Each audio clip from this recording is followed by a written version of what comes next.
E na linha, na sua fábrica, geralmente a estrutura da linha de distribuição de ar comprimido, né? Ela vai vir por cima, tá certo? Ela vai vir por cima devido à facilidade de você fazer a distribuição, né? Então, você vai ter lá o compressor, tá? Você vai ter o compressor. O compressor você vai ter o reservatório de ar comprimido, tá certo? E aí você vai ter a linha principal que leva para a linha de ou para as linhas, né? Você pode ter uma ou mais linhas de distribuição, né? Aqui nessa fonte a gente tem só uma linha de distribuição, mas geralmente na fábrica do principal nós vamos para outras linhas, tá? E dependendo eu já vi fábricas também que tem um compressorzinho auxiliar, né? Auxiliar, tá certo? Também der problema nesse aqui, para manutenção esse aqui funciona. Sempre no sistema que a gente chama de redundante, tá? E com várias linhas de distribuição, né? Então aqui a gente tem uma linha principal, ela divide e vai só para uma linha de distribuição. E da linha de distribuição você vai fazer as linhas de serviço, tá? O que são as linhas de serviço? É a distribuição para você poder utilizar ali no seu equipamento, tá? Ou na sua ferramenta. E aqui tem um exemplo aqui, ó, da linha de distribuição saindo, tá? Filtro de ar, o regulador, a válvula, né? Filtro de ar, regulador, e vai para um equipamento aqui que é acredito que seja uma pistola ou algum outro equipamento pneumático aqui, tá certo? E aí o importante dessa linha de serviço, né? Saindo da linha de distribuição para a linha de serviço, é importante fazer esse bico saindo para cima, tá? Então, sempre quando você estiver fazendo na fábrica, você vai fazer dessa forma, tá certo? Isso aqui é uma coisa muito comum você vê na indústria, tá? Mas como você não presta atenção, às vezes você pode fazer uma conta de componentes errado, tá? Você pode esquecer de colocar essa curva na sua conta, tá certo? E aí tem que fazer outra viagem na loja para comprar o componente que faltou, né? Você pode ter esquecido de comprar essa união, né? Porque se você, vamos supor que você faz um projeto partindo direto, provavelmente quando o montador lá for montar, né, o da manutenção, o técnico da manutenção, ele vai falar, ó, tá errado isso aqui, ó, tem que comprar isso, aí tu vai ter que voltar lá, comprar isso aqui, esse 45, essa curva, essa união aqui, para ele poder montar.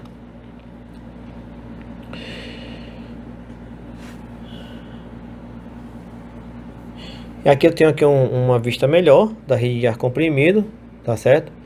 Como vocês podem ver, se vocês olharem aí para a fábrica que vocês fazem estágio, ou trabalham, vocês vão olhar para cima e vão ver que tem ali em cima tem as eletrocalhas, tem os eletrodutos, que são a distribuição de elétrica, né? E tem também a distribuição de ar comprimido, se a sua empresa utilizar isso nos equipamentos dela, né? Que a maioria das empresas utilizam ar comprimido hoje em dia. Então, você vai ver que tem aquela corzinha azul lá, específica, tá certo? Ou cinza. E ela é justamente para ar comprimido, tá? E aí quem trabalhar com manutenção mesmo vai ver que você, de vez em quando, você vai ter que ir lá no domingo dar manutenção no compressor, tá certo? Trocar filtro de condensador, etc. Fazer limpeza. Ou pelo menos coordenar as pessoas que vão fazer, né? Então dependendo aí se você conseguiu aí uma vaga aí melhorzinha de gerente de manutenção, por exemplo, você vai lá só coordenar as pessoas, né? Senão você vai ter que você mesmo fazer. E aí no sistema hidráulico de potência, então o sistema hidráulico de potência ele é parecido com o sistema pneumático, tá certo? Ele é parecido com o sistema pneumático. O fluxo dele também é de baixo para cima, tá? Então aí, todos seguem a norma 1219, né? NBR 1219. E o símbolo das válvulas são os mesmos, tá certo? Os símbolos da válvula são os mesmos. A diferença é só que a gente tem aqui, geralmente tem um circuito de unidade de potência, né? Então para trabalhar com a pressão maior. Com a pressão maior, né?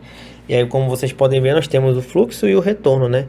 E sempre o filtro também é diferente, tá certo? O filtro também é diferente. Geralmente esse filtro você tem que fazer manutenção periódica e trocar ele, né? Porque devido ao regime de trabalho, esse fluido ele vai desgastando bastante, e aí você tem que trocar esse filtro de óleo, por exemplo, aí, vamos supor que seja um óleo aí nesse sistema.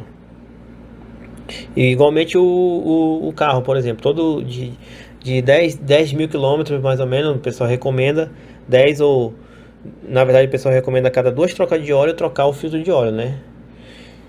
Eu, por exemplo, eu sempre troco porque o carro andar com óleo novo e com filtro de óleo novo aumenta bastante a vida útil do motor. E aí nós temos aqui uma coisa interessante para você ver desses dois, quando é pneumático e quando não é pneumático, né? É esse símbolo, ó, quando a entrada do fluido for totalmente coloridinho, preto, né? Na verdade, preto, tá falando de fluido. Quando for aberto assim, tá falando de pneumático, tá certo? Vou mostrar para vocês aqui. Tá falando aqui de fluido hidráulico, tá certo? Quando for se vamos supor, se fosse assim, ó, aí a gente estaria falando de pneumático, tá? Então aqui novamente aqui, ó, nós temos aqui, ó, os elementos auxiliares, filtro, reservatório, conexões, tubulações, tá certo? Elemento de entrada, bomba hidráulica, tá? Elemento de entrada, então, aqui a bomba, aqui, ó, filtro, elemento. E aí nós temos elemento de regulagem, ó, válvulas reguladoras de fluxo, de pressão, tá? Então tem que ter a regulagem, né? Tem aquelas válvulas também chamadas de retentoras, né? Válvula retentora. Então a função dela é justamente fazer esse controle de fluxo e pressão. E aí temos os elementos de comando, tá? E temos aí os elementos de trabalho, atuadores lineares e rotativos, né? Então, qual que... Assim, se você perceber, na área de automação você vai ter alguns equipamentos que funcionam com o sistema hidráulico, outros que funcionam com o sistema pneumático. Então, qual vai ser o critério para você escolher entre esses dois?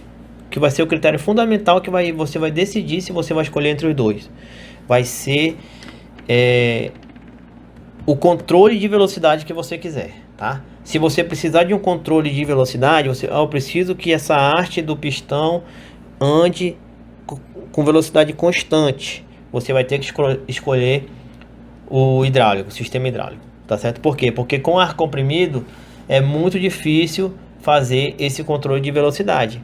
Agora, se você quer um sistema que só que abra, feche, que tenha velocidade alta, mas não precisa ser constante a velocidade, você pode usar o sistema pneumático, tá certo? O sistema pneumático ele é mais barato e ele é de manutenção mais fácil, tá certo?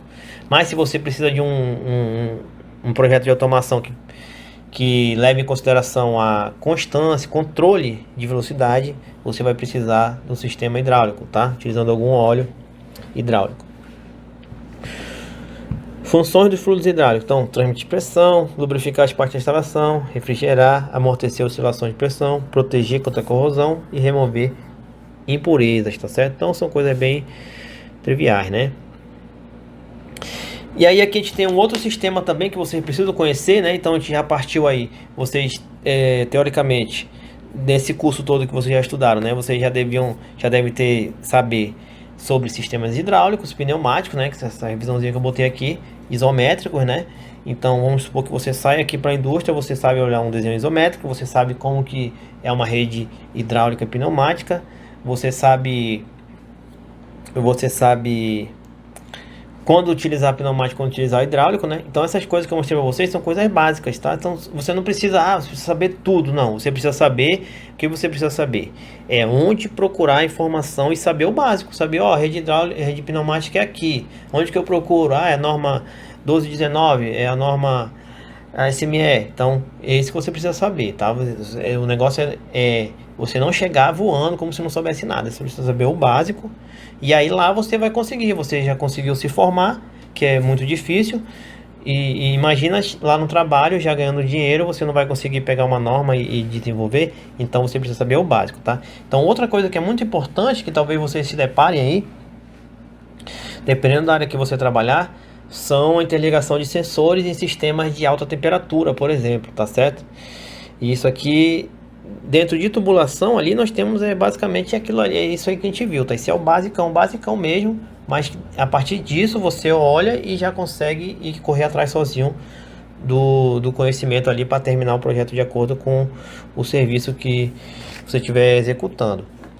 Mas esse daqui também é um que, e essas coisas que eu tô falando para vocês são coisas que quando eu saí da faculdade, eu saí e eu chegava assim para trabalhar e não sabia nem o que era, entendeu? Pra vocês terem noção. Pra vocês terem noção, tipo, o professor, tu passou o período todo estudando só fazer lógica no festo fluid sim, beleza.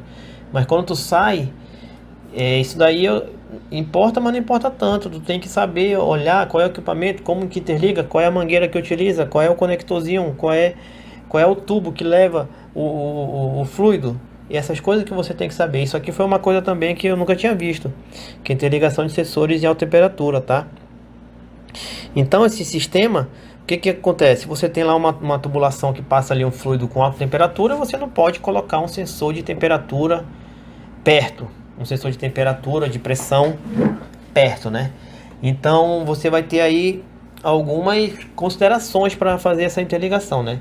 O sensor de temperatura, por exemplo, você instala lá o termopar somente, aí puxa uma tubulação de elétrica e leva o cabo até o sensor a uma distância segura. O sistema de pressão ele tem que estar em contato com o fluido para poder medir a pressão. E aí, como é que você vai fazer? E aí que entra esse tipo de tubulação, que é uma tubulação muito utilizada, tá, nesses sistemas, que ela utiliza uma tubulação que é do tipo que é chamada de Swash-Lock, tá certo? Swash-Lock. Tem até a marca que vende com o mesmo nome, tá? Que ela, quando é enroscada uma na outra, ela trava, tá certo? Geralmente esse tipo de tubulação ela é vendida de inox, cobre, latão e alumínio, né? E aí um exemplo de utilização dessa instalação aqui é em ar-condicionado, tá? Então ar-condicionado, quando ele instala, tem essa tubulação que vai lá pro split, quando está do condensador pro compressor, você vai ver, ele vai apertar lá um negocinho, esse negocinho quando ele aperta, ele trava ali na tubulação. E aí ela já tá pronta, tá certo? Então ele deixa uma uniãozinha lá que ele pode tirar quando ele vai fazer manutenção no ar-condicionado. Esse é o tipo de conexão, é Swash-Lock o nome, tá certo? Ela tem esse travamento. Então tem travamento simples com travamento duplo, que é o caso dessa linha, por exemplo, de produtos químicos, tá certo? Então aqui, por exemplo, nesse desenho nós temos aqui, ó. Aqui temos o sensor de temperatura e aqui a linha, ó, fluido. E aí eu tenho a tubulação, ó. E aí nessa tubulação você vai deixar uma válvula de gaveta aqui, tá? Uma válvulazinha, um registrozinho você vai deixar, na verdade, né? Registrozinho. E aí você vai deixar a espera aqui para você fazer. Você vai criar esse ponto aqui que é a união para ligar esse tubo com esse tipo de conexão. E daqui você vai vir com esse tubo aqui de inox, por exemplo. Nesse caso aqui é inox, tá? E aí você vai ter a entrada aqui, ó. Você vai chegar aqui, vai ter uma derivaçãozinha, vai ter uma válvula de saída, uma válvula de entrada, tá? E aqui você vai ter outro T e vai ligar aqui no sistema, né? E aí por que tudo isso? Porque aqui nesse tubo você vai ter que colocar um fluido, que aí vai depender, tá? E aí vai depender. Se você tiver dependendo da temperatura, esse fluido, por exemplo, pode ser glicerina, a glicerina, tá? Que é um fluido inerte. E qual vai ser a função da glicerina? Vai ser usar a transmissão, a compressibilidade para transmitir esse sinal de pressão até o equipamento. Então você vai ter que fazer a selagem desse tubo, tá? Depois de montar ele todinho, você vai ter que fazer a selagem. O que é a selagem? Por isso que tem essa, você vai abrir aqui, ó, e aí você vai colocar glicerina, vai encher, né? Na verdade você fecha aqui primeiro você vai enchendo, e aí depois você abre aqui para tirar o ar que está sobrando, para a glicerina ir descendo até para ficar totalmente cheio, tá? Para poder fazer a selagem. Esse tubo ele tem que ficar perfeitamente, completamente cheio de glicerina, tá certo? E aí para vocês verem que na indústria geralmente tem uma pessoa, né, que ela é responsável por fazer instalação aqui, que ele é chamado de tubista, tá? O pessoal conhece também como tubista, tá certo? Mas para mim eu sou chamado de tubista. Então a função dele é fazer essa ligação. Ele tem lá, ele sabe utilizar o dobrador, ele faz tudo certinho, bacana, tá? E deixa legal para você. Não é difícil não, não é difícil não. Se você falar, eu quero ser tubista, você consegue, tá certo? Então ele também ele é contratado como instrumentista, vocês terem noção, né? Como eu falei para vocês, tem a automação e a instrumentação, né? O que é automação? Automação é você ali na área do projeto ali, interligar fazer o programa do CLP, fazer a interligação com a central de comando, né? Por exemplo, fazer o supervisório, ali é automação, então falando de automação, né? Fazer ali o projeto. E aí tem essa parte aqui de instrumentista, né? Que é uma função que existe aí na indústria. Instrumentista, o que ele faz? Ele, por exemplo, ele calibra instrumento, ele vai calibrar, ele vai garantir que esse instrumento funcione de acordo com a pressão, ele está lendo a pressão correta.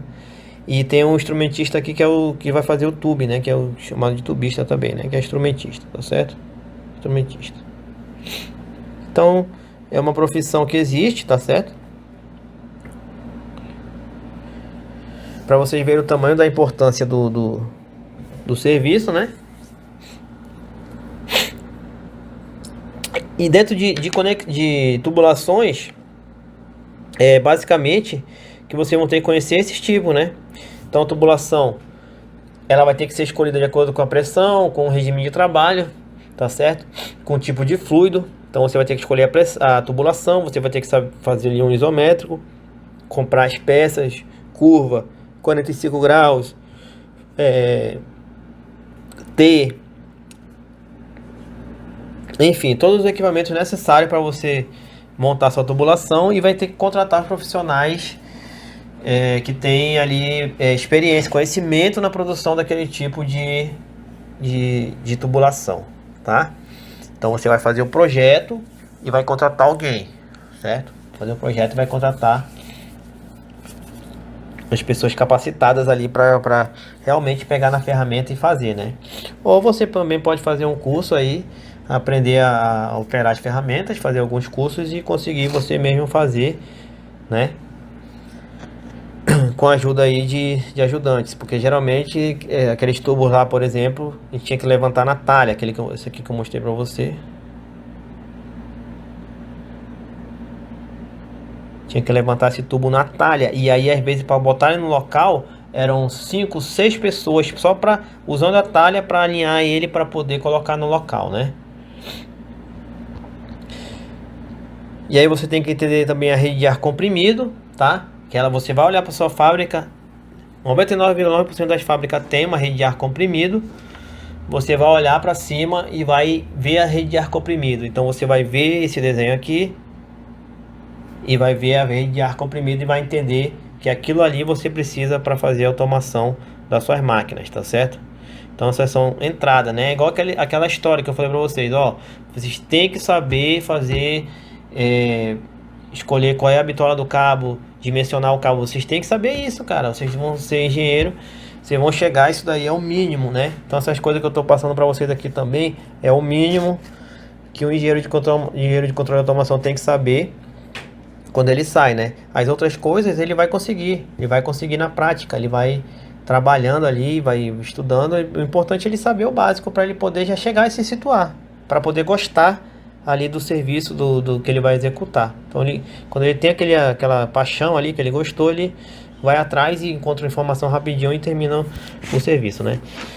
E aí por último, né, para fazer a leitura aí dos circuitos pneumáticos, né? Então o mais importante aí na área de automação é saber entender as válvulas, né? Então a válvula é muito simples, tá certo? Por exemplo, você vai contar os quadradinhos dela e aí você vai ver que isso aqui é posição. Então essa aqui, por exemplo, essa daqui tem duas posições, e ela tem quantas vias? Você vai pegar assim, vai ver o lado que tá saindo esse pontinho aqui, ó, tá vendo? Então isso aqui é via, 1, 2, 3, 4, 5. Então 5 vias, duas posições, 5 vias. Essa de baixo aqui, por exemplo, ela tem 5 vias barra 3 posições. 3 posições, tá? Então tem 1 quadrado, 2 quadrados, 3 quadrados, tá certo? E o que significa cada via, então? 1, pressão. 2 e 4, vias de utilização, tá? Vias de utilização. 3 e 5, vias de escape, né? Por essa via que faz aquele barulho. O que pode interligar, tá certo? Ou pode fazer o retorno, né? Geralmente a gente tem lá uma para interligação e outra para retorno, tá? E aí nós temos aí alguns tipos de acionamento nessas válvulas. Por exemplo, nós temos acionamento manual por botão, acionamento mecânico por mola, acionamento pneumático. Então a gente tem ali um piloto pneumático, que é aquele caso quando você quer fazer uma lógica com circuito totalmente pneumático.